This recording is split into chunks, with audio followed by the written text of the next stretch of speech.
안녕하세요. 저는 딸아이를 혼자 키우고 있는 30대 후반 여자입니다. 매일 사연을 들으며 하루를 마무리하곤 했는데 막상 사연을 보내려니 엄청나게 떨려오네요. 그래도 열심히 써볼 테니 잘 들어주시길 바라며 이야기 시작해 보겠습니다. 저와 남편은 오래된 장수 커플이었어요. 고등학교 때부터 사귀기 시작해 10년이란 시간을 만나왔으니 거의 가족이나 마찬가지였죠. 물론 가족 간에도 사이가 좋아 저희가 마침내 결혼한다고 했을 때 얼마나 좋아들 해주셨는지 몰라요. 결혼을 하고 난 뒤에도 저희는 10년이란 세월이 무색할 만큼 사이가 좋았고 서로 사랑했었습니다. 결혼하고 난 뒤 1년 만에 아기가 생겼고 무사히 딸을 출산하게 되었어요. 딸이 귀한 시댁에선 이보다 더 기쁜 일이 없다고 경사라고 하시며 저희 부부보다도 더 딸의 출산을 기뻐해 주셨죠. 참 하루하루가 행복했어요. 이렇게 행복하게만 살 수 있다면 더 바랄 것이 없다는 생각이 들 정도였으니까요. 하지만 불행은 예기치 못한 순간이 찾아오더군요.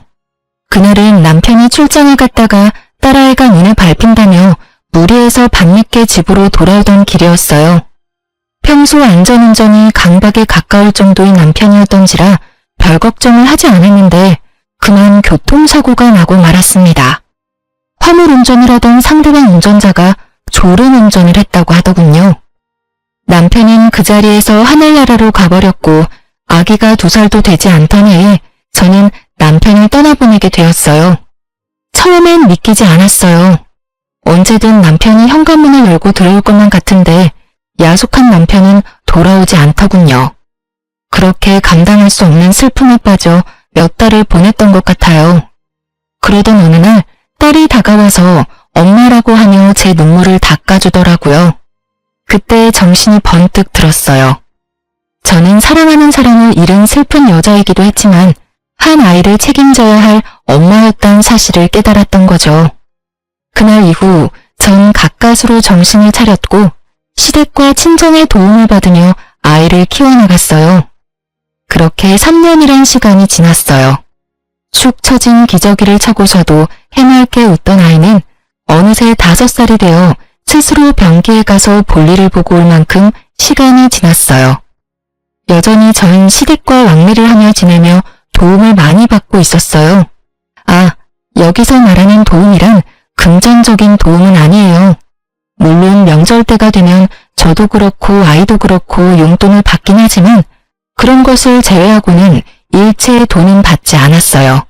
그저 제가 쉴 수 있게 아이를 데리고 가서 하룻밤 자주신다거나 먹거리를 해주시는 등 그런 도움들을 주시고 계세요. 가끔 큰 돈을 주려고 하시긴 했지만 사망보험금을 포함해 남편이 남기고 간 것이 꽤 있기도 했고 저도 액세서리를 만들어 온라인으로 판매 중이었기에 돈이 아쉽지 않았던 터라 돈은 필요 없고 가끔 딸아이 좀 봐달라고 부탁드렸네요. 시댁에선 그런 제 의견을 존중해 주셨고 그렇게 저흰 자주 왕래하며 지내왔어요. 그러던 어느 날 시댁에서 좋은 소식이 들려왔어요. 그건 바로 서방님의 결혼 소식이었어요. 워낙 오랜 세월 봐온 터라 정말 기쁘더군요. 주은아, 글쎄 우리 막둥이가 결혼한다는구나. 어머, 정말이에요? 정말 축하드려요, 어머님. 우리 도련님이 드디어 장가를 가다니 제가 다 눈물이 나려고 하네요. 그러니까 어느새 커서 자기 가정을 꾸린다니 세월이 참 빠르구나. 그건 그렇고 너도 상견례 자리에 올 거지? 네? 저도 가고 싶긴 한데 아무래도 안 가는 게 좋을 것 같아요. 왜? 오고 싶으면 오면 되지. 너도 우리 가족이잖니. 그렇긴 해도 상대방 입장에선 아닐 수도 있다는 생각이 들어요, 어머님. 괜히 중요한 날에 저 때문에 괜한 말 나오는 것도 싫기도 하고 괜히 불편할 것 같기도 하고요. 그냥 전 마음만 보낼 테니 저는 신경 쓰지 마시고 잘 다녀오세요, 어머님. 그래, 알겠어. 그러면 상견례는 안 오는 대신 결혼식엔 무조건 와야 해. 너 안 온다고 하면 재원이가 엄청나게 섭섭해할 거야. 알겠지? 네, 결혼식엔 무슨 일이 있어도 꼭 참석할게요. 그렇게 전 결혼식엔 꼭 참석하겠다는 약속을 하고선 전화를 끊었어요. 상견례 자리는 잘 마무리되었다고 했고 어머님께 들은 바론 애교도 많고 싹싹한 것이 마음에 든다고 하시더군요. 시간은 흘러 결혼식 날이 되었고 컨디션이 좋지 않은 딸을 친정에 맡기고 결혼식장으로 갔어요. 시댁 식구들과 인사를 나누고 어머님은 저를 동서에게 소개해주겠다며 신부 대기실로 데리고 가더라고요. 신부 대기실에 앉아있는 동서는 어머님의 말씀대로 참 예쁘고 애교가 많았어요. 어머님을 보자마자 어머님이라고 콧소리를 내며 안기는데 괜찮은 사람이 들어왔다는 생각이 들더군요. 어머님은 동서를 떼어내며 저를 소개해 주었고 저를 본 동서의 반응이 썩 좋지만은 않았지만 그땐 좋은 게 좋은 거라고 많이 긴장해서 그런가 보다 하고 그냥 넘겼어요. 잠깐의 반응 뒤엔 밝게 인사를 해주었기에 다르게 생각할 틈도 없기도 했고요. 결혼식은 잘 마무리되었고 어느덧 두 사람은 신혼여행에서 돌아와 처가를 거쳐 시댁으로 오는 날이 되었어요. 결혼을 하고 시댁으로 동서가 첫인사를 오던 날, 전 동서의 마음을 확실하게 알게 되는 날이 되었습니다. 그날도 마찬가지로 어머님의 권유로 딸과 함께 시댁으로 가게 되었고 뒤이어 동서와 서방님도 들어오더라고요. 모른 척하기에도 힘든 거리에 제가 있었는데도 불구하고 동서는 저를 본체만 채하며 어머님께 달려가 안기더군요. 순간 이건 뭐지? 하는 생각이 들긴 했지만 애써 부정적인 생각은 무시하려고 애썼어요. 그렇게 시작된 선물 증정식. 기대될 리 없었고 역시나 저와 딸을 챙기지 않은 모습에도 실망은커녕 당연하다고 생각했어요. 동서의 입장에선 충분히 준비하지 않을 수 있다고 생각했으니까요. 하지만 서방님의 생각은 다른 듯 동서에게 질책 아닌 질책하더라고요. 여보, 형수님이랑 희은이 선물은? 그게 내가 깜빡했어. 어쩌지? 그런 말이 어디 있어. 내가 산다고 하니까 당신이 산다고 우려서 내가 알겠다고 한 건데. 여자가 필요한 건 여자가 잘 안다고 호언장담하더니 잊으면 어떻게 해. 내가 다른 건 몰라도 형수님이랑 희은이 선물은 꼭 챙겨달라고 부탁까지 했잖아.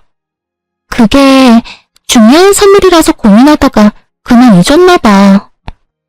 일부러 사지 않은 것이 뻔한데 끝까지 깜빡했다며 동서는 깜찍한 거짓말을 해댔고 전 어차피 받을 생각 없었던 선물인지라 분위기가 더 가라앉기 전에 제가 말을 꺼냈어요. 아우, 그깟 선물이 뭐라고 셋이랑 새 신부가 싸우려고 해. 난 괜찮으니까 그만하고 밥부터 먹자 우리. 아버님, 어머님 식사하실 시간 한참 지나서 시장하실 거야. 그렇죠, 아버님, 어머님? 제 말에 상황은 일단락이 되었고 어머님은 주방으로, 아버님은 딸과 함께 선물을 들고 안방으로, 서방님은 편한 옷을 갈아입기 위해 쓰던 방으로 각자 흩어지게 되었죠. 그렇게 저와 동서만이 거실에 남게 되었고 동서는 기다렸다는 듯이 본색을 드러내더군요. 그이한테 이야기 드릴 때부터 뻔뻔한 건 알았지만 이렇게까지 뻔뻔한 줄은 미처 몰랐네요. 지금 그 말 나 들으라고 하는 말이야? 그러면 여기 형님 말고 사람이 또 있나요? 지금 이 자리가 어떤 자리인데 형님이 와 계세요? 낄 때 안 낄 때 구분을 못 하시나 봐. 남편까지 죽음마당에. 뭘 바라고 시댁하고 인연을 이어나가는 건지 이해가 안 되네요. 뭐 애 앞세워서 들락날락하면 콩고물이라도 떨어질 거라 생각하시는 건가? 기가 막히면서 동서의 수준이 보이더군요. 생각하는 꼴이 얼마나 밑바닥인지 한숨이 다 나오더라고요. 좋은 날이니 웬만하면 참아주려고 했는데 이쯤 되니 마냥 참지 못하는 성격이 또 불쑥하고 튀어나와 버렸죠. 동서가 주인공인 날에 내가 참석한 것이 기분 나빴다면 미안한데 나도 이 집 주인인 아버님, 어머님이 불러서 온 거니까 동서가 상관할 바는 아닌 것 같고 뭘 바라고 시댁에 들락날락거리는 건 아니니까 앞으로는 말 좀 조심해줬으면 좋겠어. 계속 이런 식이면 동서 수준이 밑바닥이라고 증명하는 꼴밖에 되지 않을 테니까 말이야. 뭐라고요? 언성 낮춰.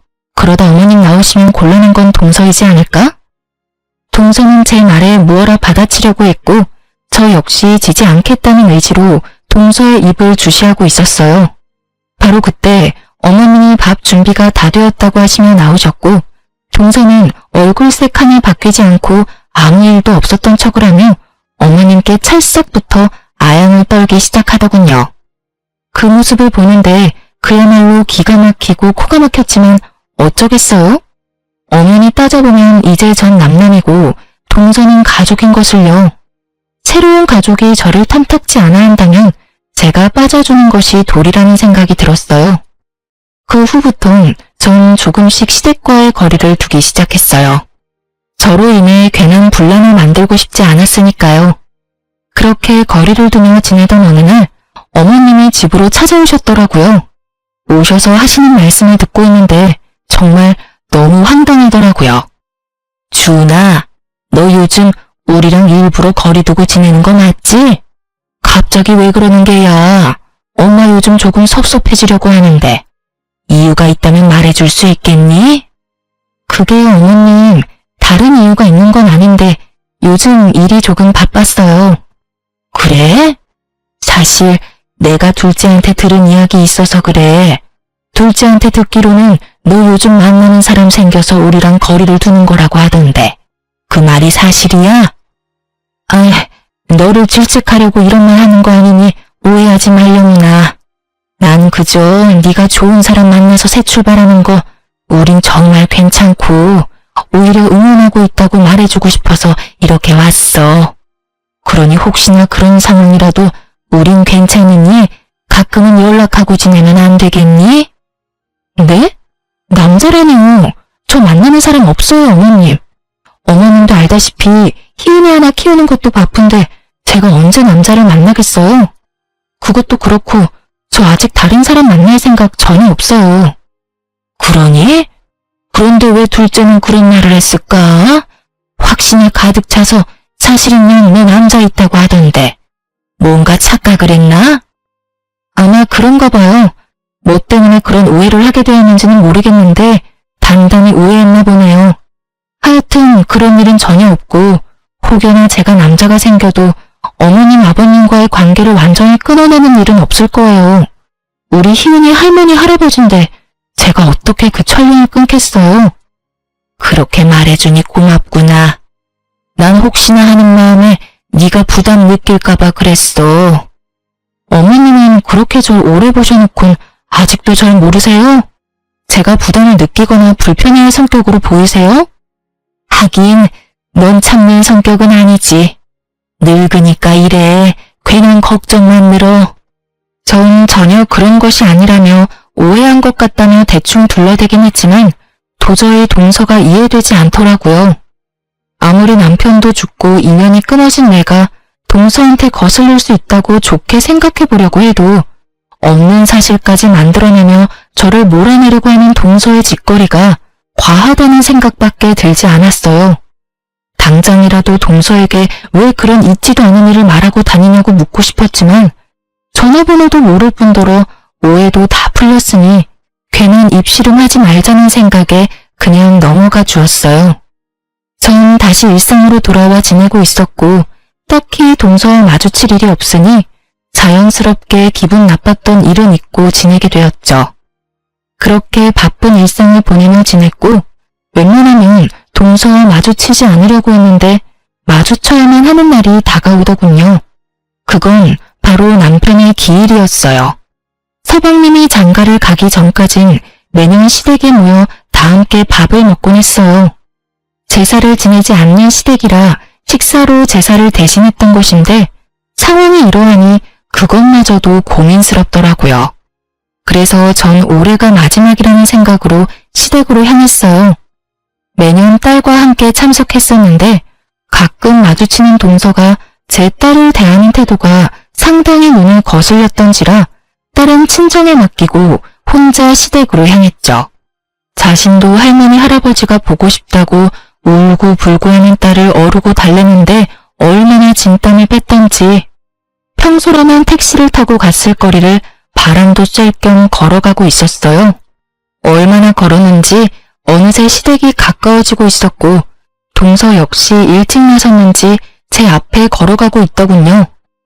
아는 척을 해야 하나 말아야 하나 나름 진지하게 고민하고 있는데 앞서가는 동서의 통화하는 목소리가 들려오는 것이 아니겠어요?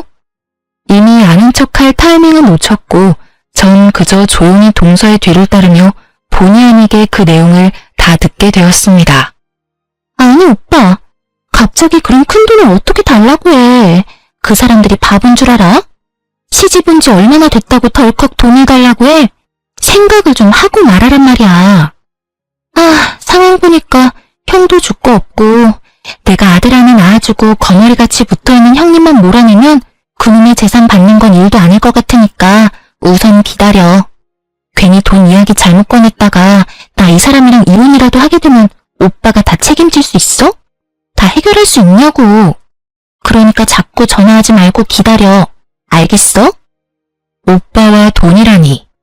오빠라고 하니 당연히 친정오빠가 떠올랐고 돈 이야기도 나오니 동서의 친정에 돈이 필요하구나 하는 생각이 들더라고요. 친정을 돕고 싶은 마음이야 이해가 되지 않는 건 아니었지만 그런 이유로 저의 딸과 시댁의 인연을 끊어놓으려고 했다니 그간 눌러왔던 화가 슬슬 올라오는 것이 느껴졌어요.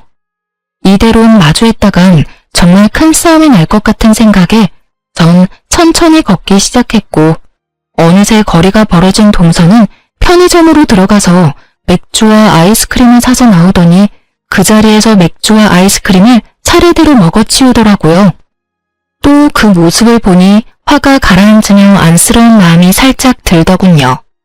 오죽 답답한 상황이면 그 대낮에 앉지도 않고 그 자리에서 술을 한 번에 때려 넣을까 싶어서요. 그렇게 동서는 시댁으로 들어갔고 저 역시 시간차를 두고 시댁으로 들어갔어요. 거실엔 어머니는 보이지 않고 동서는 덩그러니 앉아있더라고요. 어깨도 축 처진 것이 왜인지 모르게 안쓰럽게 느껴지던 그때 저의 이런 생각이 참 한심하게 느껴질 말들이 동서의 입에서 쏟아져 나오더군요. 일찍 왔네 동서. 오느라 고생 많았겠다. 고생요? 많았죠 고생. 아니 죽었으면 끝이지 죽어서까지 왜 남은 사람을 귀찮게 하는 건지 모르겠네요. 이게 뭐예요? 바쁜 회사 연차까지 쓰고 시댁에 와서 밥상이나 차려야 하냐고요. 그 순간 눈앞이 깜깜해지며 떼개의 뒤통수를 얻어맞은 것처럼 머리가 얼얼해지더군요. 그리고 깨달았어요. 아, 저런 인간에겐 일말의 동정심도 사치이며 인간답게 대우해주면 안 될 인간이라는 것을요. 그랬어? 그런데 동서, 그렇게 이 식사 자리가 불만이었으면 동서가 오지 않았으면 됐잖아.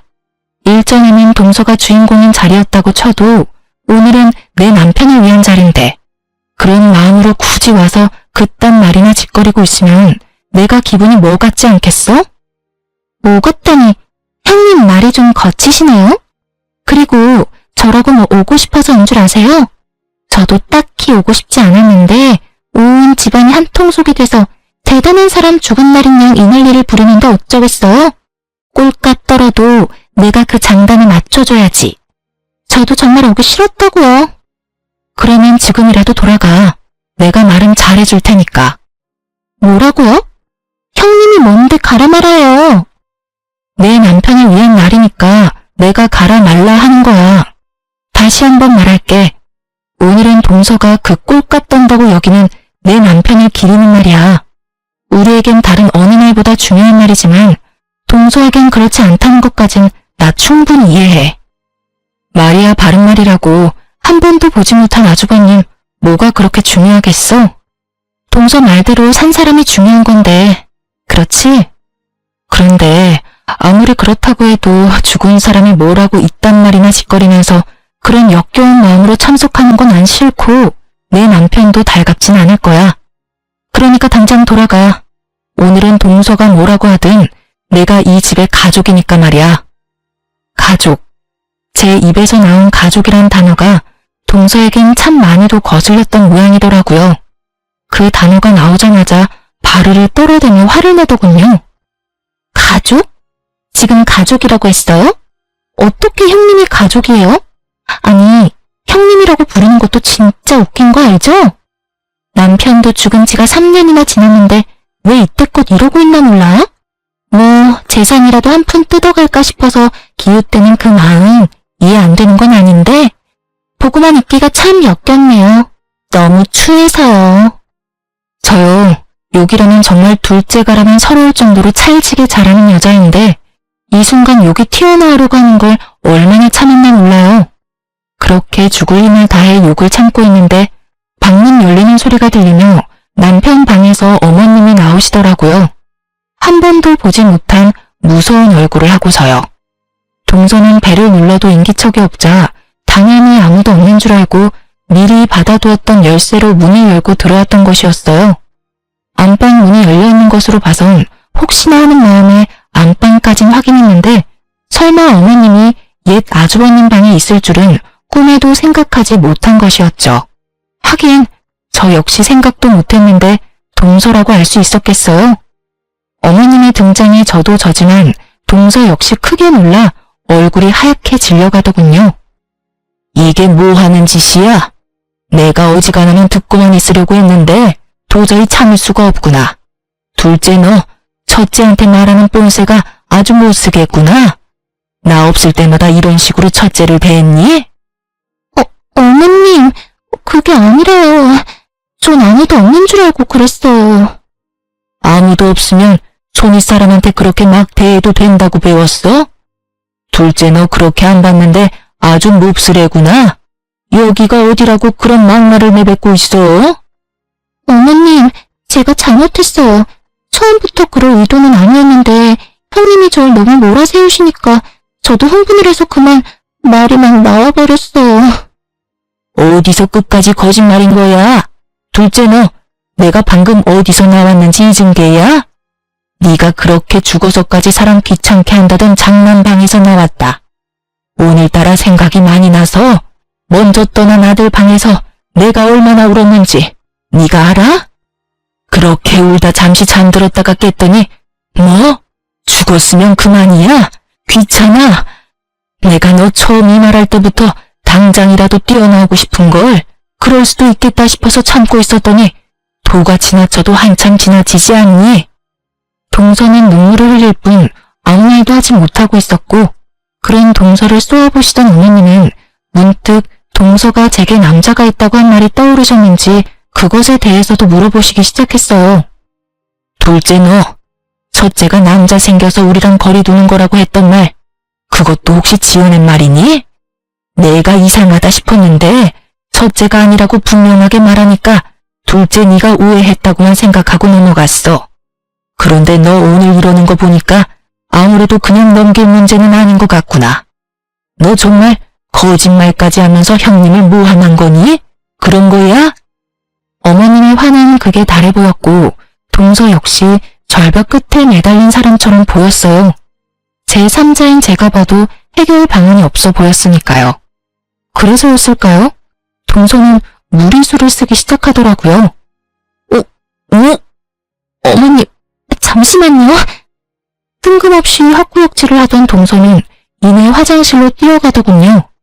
화장실에선 세면대 물소리와 함께 동서의 헛구역질 소리가 계속해서 들려왔고 이내 물소리가 멈추는가 싶더니 동서가 입을 닦으며 나왔어요. 그러면서 되지도 않는 연기를 하기 시작하더라고요. 너 갑자기 왜 그러니? 어디 아파? 체했니? 아니, 그게 아니라 사실은 제가 임신을 했어요. 며칠 전부터 속이 계속 좋지 않아서 테스트기로 했는데 2주일이더라고요. 워낙 초기라서 그이한테도 말 못했어요. 혹시 모르는 일이니까 안정기에 들어서만 말씀드리려고 했는데 속도 좋지 않고 잠도 잘 못 자서 제가 너무 예민했나 봐요. 형님, 죄송해요. 기분 많이 나쁘셨죠? 어머님 정말 죄송해요. 아무리 그래도 말을 가려가면서 해야 했는데 제가 경솔했어요. 동서는 임신 연기의 마침표로 헛구역질을 다시 하기 시작했고 어머님은 다른 것도 아닌 임신이라고 하니 한 발 물러서시더라고요. 그 문제는 추후에 다시 말하기로 하고 일단 작은애 방에 들어가서 좀 누우렴. 나도 둘째 가졌을 때 입덧을 그렇게 했는데 시도둑질 못한다더니 너도 입덧이 심할 건가 보구나. 그렇게 서 있지 말고 어서 가서 누워. 음식은 우리가 할 테니까. 네, 어머님. 그럼 저는 좀 들어가 볼게요. 끝까지 가슴을 두드리며 방으로 들어가는 동서를 보고 있자니 참 어이가 없더군요. 분명 맥주 한 캔을 그 자리에서 한 방에 먹어치우는 걸 제 두 눈으로 똑똑히 봤는데 임신이라뇨. 도무지 임신 사실을 안 사람이 할 행동은 아니었기에 동서의 임신 주장은 알아볼 것도 없이 거짓이었죠. 당장이라도 이 모든 상황을 빠져나가기 위한 동서의 거짓말임을 알리고 싶었지만 증거도 없을 뿐더러 또 무슨 수를 쓰며 빠져나갈지 모르는 일이니 일단 그 장단을 맞춰주기로 했어요. 동서는 최선을 다해 잠든 척을 했는지 동서를 뒤따라 방으로 들어가셨던 어머님이 나오시며 동서가 겨우 잠이 들었다고 하시더군요. 입덧이 저리 심해서야 겨우 잠들었어. 그래요? 잠드는 거 보고 나왔단다. 첫째야, 마음 많이 상했지? 둘째가 임신 때문에 너무 예민해서 뱉은 말이니 마음에 너무 담아두지 말려무나. 그럼요. 너무 걱정하지 마세요. 첫째 너 언젠가부터 거리 두던데 둘째 때문에 그랬지? 하는 말 들어보니 이렇게 군 게 처음도 아닌 것 같던데. 아우, 물어 뭐해? 넌 분명 아니라고 할 사람인데. 내가 정말 당장이라도 내쫓고 싶은데 임신까지 했다는데 어쩔 도리가 없구나. 어휴. 그래도 첫째야, 나한텐 언제까지나 네가 내 첫 번째 며느리란다. 그것만은 기억해 주렴. 네, 어머님. 감사해요. 그래, 배가 고프진 않니? 얼른 식사 준비해야겠는걸? 어머님. 저 올해는 그냥 집에 가서 먹을게요. 아무래도 오늘은 날이 아닌 것 같아요. 상황도 그렇고 제 마음도 편치 않아서요. 그래도 그렇지. 1년에 한 번뿐인 날인데 혼자서 괜찮겠어? 네, 괜찮아요. 네 뜻이 그렇다면 알겠어. 다시 한번 말하지만 오늘 둘째가 한 말은 모두 잊어버리렴. 내가 대신 사과하마. 알겠지? 상황도 상황이었지만 아무래도 동서가 신경이 쓰여 안 되겠더라고요. 거기에다 음식 냄새를 풍기며 괜한 상을 차렸다가 또 무슨 꼴을 볼지 모를 일이었으니까요. 다른 날도 아닌 남편의 기일날 더는 힘 빼고 싶지 않았어요. 어머님은 그렇게 말하는 제가 많이 지쳐 보이는지 알겠다고 해주셨고 전 챙겨왔던 짐을 다시 챙겨 나가려는데 마침 서방님이 들어오시더라고요. 척 보는 척이라고 제 표정이 그리 좋지 않은 데다가 밥도 먹지 않고 집으로 돌아간다고 하니 데려다 주겠다며 따라 나서더군요. 서방님을 알고 지낸 것도 20년 가까이 되어가는데 말이 서방님이지 저에겐 친동생과도 다름이 없었던 터라 저는 동서의 일을 그냥 넘길 순 없었고 서방님과 이야기를 해봐야겠다고 생각했어요. 그래서 저를 따라 나선 서방님에게 모든 사실을 말해주었습니다. 친정 오빠와의 통화부터 시작해서 임신이라는 쇼를 벌인 일까지요. 모든 사실을 들은 서방님은 표정이 급격하게 굳더니 경악스러운 말을 하더군요. 형수님, 확실히 오빠라고 했어요? 잘못 들은 거 아니에요? 잘못 듣기는 확실하게 오빠라고 하면서 그렇게 큰 돈이 어디 있냐고 하더라니까. 신정이 아무래도 많이 힘든 것 같던데. 아무리 그래도 그렇지 임신했다는 거짓말은 좀 아닌 것 같아서 말해주는 거예요. 동서랑 이야기 좀 해보라고. 도대체 어떤 상황인 건지, 왜 나한테 그렇게까지 불만이 많은 건지, 그리고 임신했다는 말은 또 무슨 말인지. 난 우리 서방님이 행복했으면 좋겠어요. 말이 서방님이지 내가 친동생처럼 여기는 거 잘 알잖아요. 잘 알죠. 그런데 형수님, 집사람 오빠가 없어요. 외동이라고요. 제가 알기론 가까운 친인척도 없어서 오빠라고 부를 수 있는 사람이 없어요. 어? 그게 정말이에요? 그럼 이게 어떻게 된 일이래요? 분명 오빠라고 하면서 나만 몰아내고 아들만 낳아주면 그깟 돈 얼마든지 받아낼 수 있다는 식으로 말하던데 난 친정이 많이 힘든가 보다 했죠. 아무래도 이거 보통 문제가 아닌 것 같은데. 아무래도 그런 것 같아요. 형수님, 일단 확실한 건 믿을 수 없는 사람임은 확실하네요. 한참을 이야기를 나누던 저희는 동서는 믿을 수 없는 사람이라는 결론이 났고 동서에 대해서 좀 더 알아보기로 했어요. 아무래도 이때껏 동서의 입으로 들었던 모든 것을 의심해야만 하는 상황이었으니까요. 일단 서방님은 아무것도 모른 척 동서가 하는 대로 지켜보기로 했고 전 흥신소를 통해 동서에 대해서 알아봐달라고 했어요. 동서와 조금이라도 연관이 있는 사람이다 싶으면 그 사람도 같이 알아봐달라고 했고요.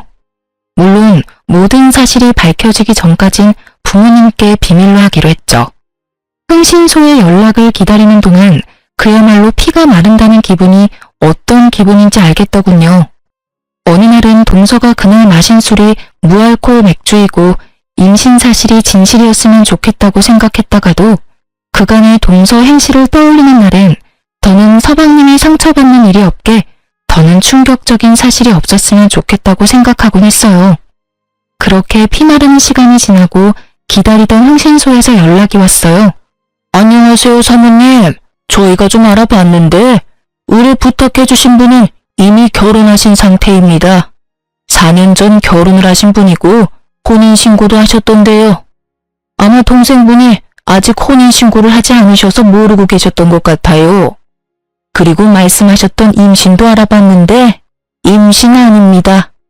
산부인과에 다니길래 임신했나 싶었는데 조사해보니 임신이 아니라 임신을 서두르려고 검진만 받고 배란을 받으러 다니는 거더라고요.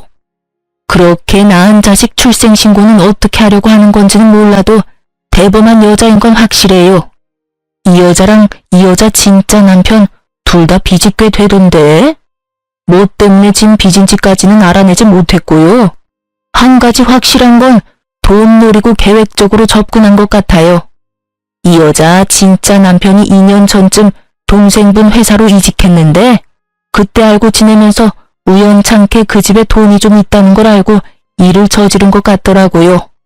그래도 그렇지 어떻게 자기 와이프를 다른 남자한테 소개해주고 결혼시킬 생각을 했는지 세상 돌아가는 게 참 말세죠.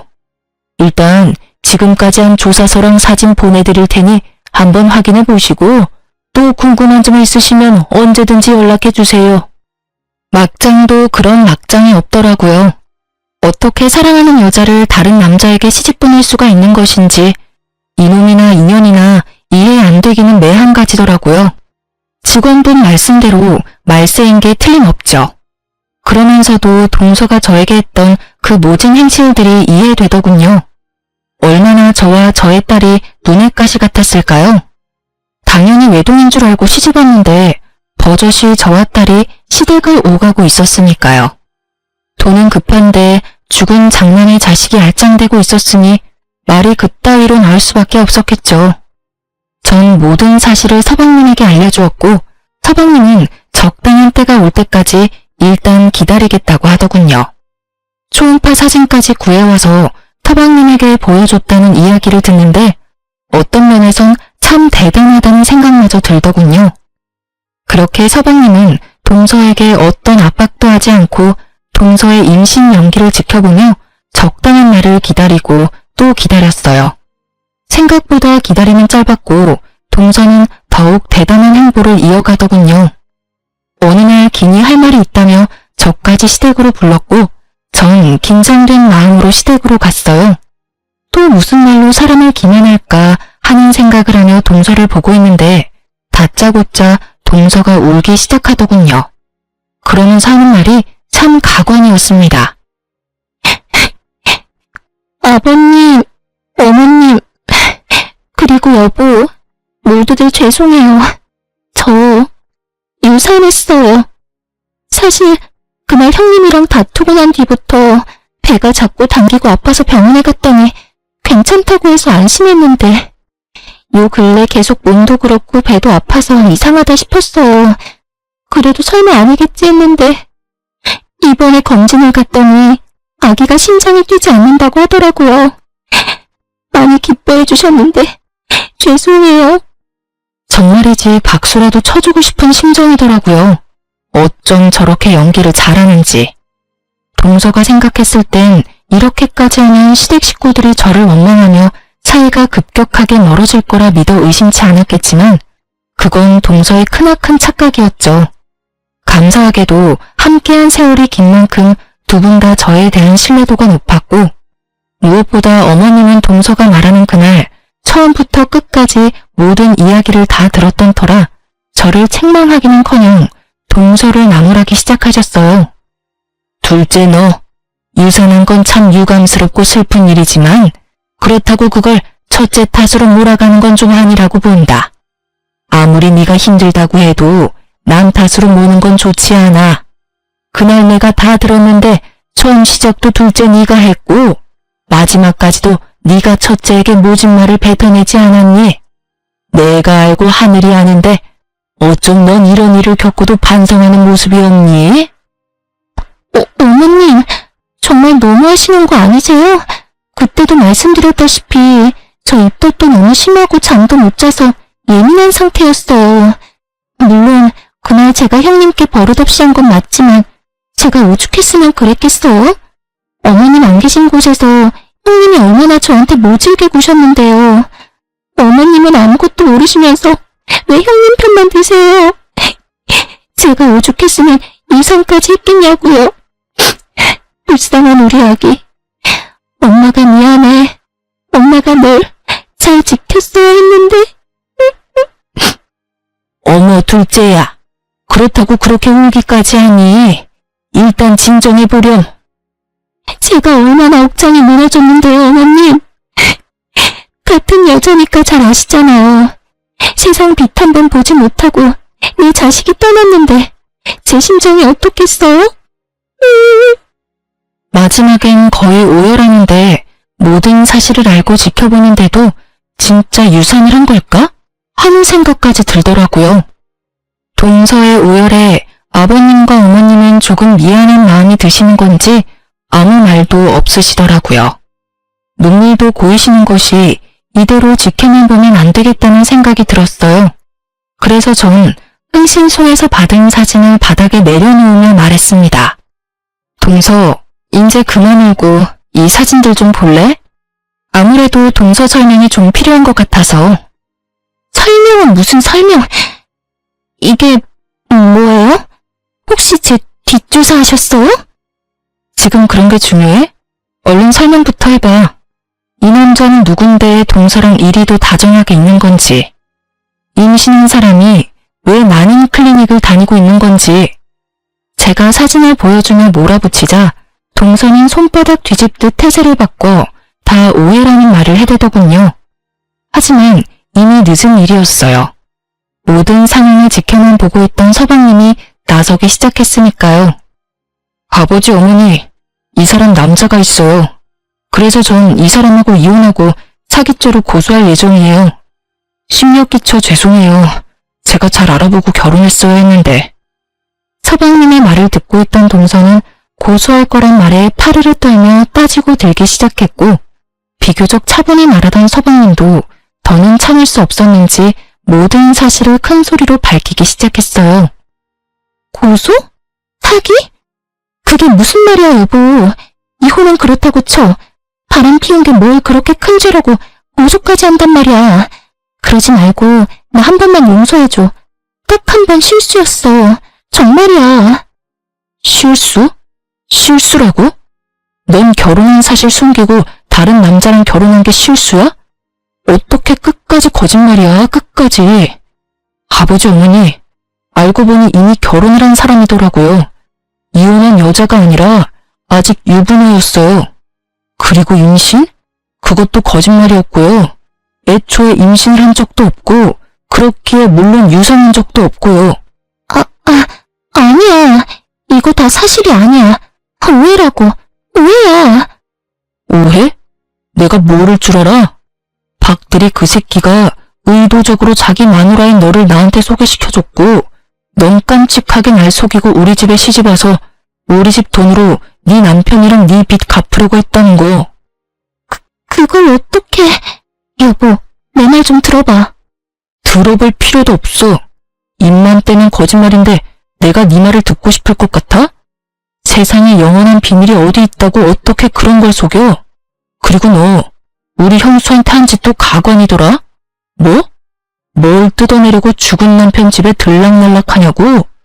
어디서 감히 네가 그딴 말을 형수님한테 해? 세상 사람들이 모두 너 같을 줄 알아? 설사 네가 정말 평범한 여자이고 그런 네가 임신해서 아들을 낳아줬다고 한들 너는 너고 형수는 형수야. 형이 있든 없든 우리에겐 세상 누구보다 사랑하는 가족이라고. 여보, 제발 나 좀 살려줘.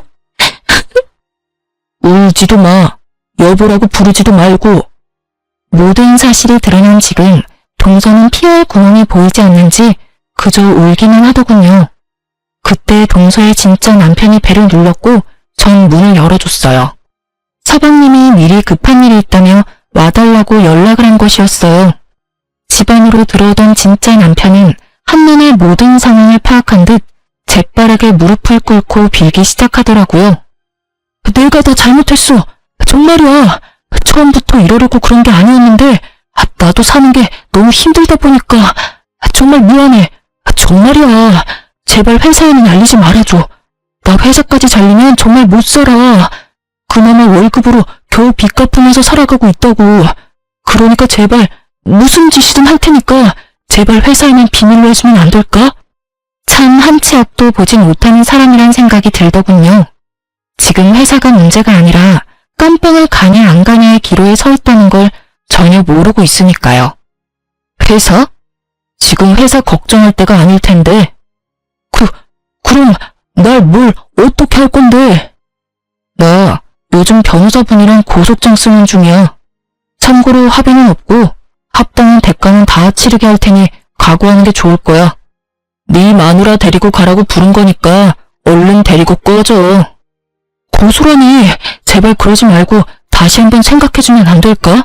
남의 인생 망쳐봤자 쟤들이한테 뭐가 남는다고 그리 모질게 굴어. 그래 여보, 제발 한 번만 다시 생각해줘. 나 사랑했잖아. 나랑 같이 살아달라는 말은 하지 않을게. 그저 한 번만 더 기회를 달라는 것뿐이야. 내가 반성하면서 살 테니까 제발 한 번만 살려줘. 급기야 두 사람은 울고불고 하며 매달리기 시작했고 아버님과 어머님은 그 꼴을 보고 있기 힘드셨는지 방으로 들어가 버리시더라고요. 이 인간들을 어떻게 해야 하나 하고 있는데 서방님이 어디론가 전화를 걸었어요. 알고 보니 서방님은 이런 상황에 대비해 미리 신고를 해둔 상황이었고 집 앞에서 대기 중이시던 경찰관 세 분이 두 사람을 끌고 나가더군요. 끝까지 발악하며 매달리는데 그쯤 되니 공포영화 저리 가라 했죠. 사건은 일단락되었고 서방님은 다행스럽게도 전동서가 혼인신고를 밀어준 덕분에 결혼에 대해선 따로 뭘 할 것이 없더라고요. 그저 동서의 짐을 빼서 집 앞에 내팽개쳐놨더니 쥐도 새도 모르게 가지고 갔다고 했어요. 전동서의 진짜 남편은 소송이 진행되며 회사의 모든 사실이 알려져 당연스럽게 회사에서 잘리게 되었고 실력 좋은 변호사분이 합의는 절대 없다는 서방님의 의견을 적극 반영해 최선을 다해 사기죄 최대 형량을 받아내겠다고 하더군요. 이 어이없는 상황에서 더 어이없는 소식이 전해졌는데 그게 무엇인지 예상이 되시나요? 그건 바로 전 동서의 진짜 남편이었던 박대리가 그 없는 살림에 비싼 변호사를 선임해 모든 죄를 동서에게 덮어씌우려고 했다지 뭐예요? 그럼 뭐하나요? 증거가 차고도 넘치는걸요. 괜한 돈 낭비만 하고 다니는 진짜 남편과는 달리 전 동서는 진짜 남편에게 배신당하고 자포자기한 상태에서 판결만 기다리고 있는 상태라고 하더군요. 그렇게 그 거머리 같은 사기꾼들과의 인연은 끝이 났어요. 전 여전히 시댁과 친정의 도움을 받으며 잘 지내고 있어요. 언젠가 두 사람은 결국 깜빵에 가게 되었다고 듣긴 했는데 형량을 얼마나 받은 것인지 그 후엔 어떻게 되었는지 묻진 않았어요. 괜한 상처를 들춰내는 짓인 것만 같아서요. 한동안 서방님, 아니 도련님은 힘들어 하시더라고요. 애써 숨기려고 노력했지만 훤히 다 보여 제 마음이 더 아프더군요. 하지만 시간이 약이라는 말이 딱 맞는 게 요즘은 꽤 많이 잘 지내고 있어요. 최근에 제가 급하게 일이 있어 도련님께 아이의 하원을 부탁한 적이 있는데 그날 딸을 데리러 간 도련님이 선생님에게 반하신 건지 선생님에 대해 이것저것 물어보더라고요. 참고로 전 대에 대해 대찬성이에요. 그렇지 않아도 평소 제가 좋게 보던 분이라 내심 잘 됐으면 하는 마음으로 앞으로 자주 딸의 하원을 부탁할 계획이에요. 아, 그리고 최근에 시댁에서 건물 한 채를 넘겨주셨어요. 전 너무 과하다며 이미 받은 것이 너무 많다며 거부했지만 어머님이 이렇게 말씀하시더라고요. 첫째야, 내가 이번 일 겪으면서 느낀 바가 많아. 내 생각 같아선 언제까지나 네가 우리 가족이고 그 사실은 변함없을 테지만 또 사람 일이 어떻게 될 줄은 모르는 일이지 않니? 그리고 어차피 이 건물은 너한테 주려고 했던 거였어. 이왕 줄 거 조금 더 일찍 주는 것뿐이니 받아주려무나. 어떻게 되기는요. 희은이가 있는데 죽을 때까지 가족이죠. 그렇게 생각해주니 고마워. 너 내가 했던 말 기억하지? 혹시나 좋은 사람 생기면 새 출발하라는 말. 나도 그렇고 네 아버지도 그렇고 우린 네가 좋은 사람 만나서 다시 사랑받으면서 살았으면 좋겠어. 혼자 긴 여생을 살아가는 건 너무 외롭지 않겠어? 그러니 너도 좋은 사람 있으면 연애도 하고 연애하다 이 사람이다 싶으면 결혼도 해. 알겠지? 건물은 잘 챙겨뒀다 희은이 공부도 시키고 너 결혼하게 되면 결혼 자금으로도 쓰려무나. 이렇게까지 챙겨주시는데 더는 싫다고 할 수도 없는 노릇이길래 못 이기는 척 받아뒀어요. 어머님이 계속 말씀하시니까 문득 결혼 생각을 다시 해보게 되었어요. 그런데 글쎄요. 앞으로는 어떻게 될진 모르겠지만 아직까진 결혼 생각이 전혀 없네요. 아직은 하늘에 있는 남편만큼 다른 사람을 사랑할 자신이 없는 거 있죠? 그저 딸아이와 함께 행복하게만 살아가려고요. 이로써 저의 시댁 이야기는 끝이 났습니다. 긴 사연 들어주셔서 감사합니다.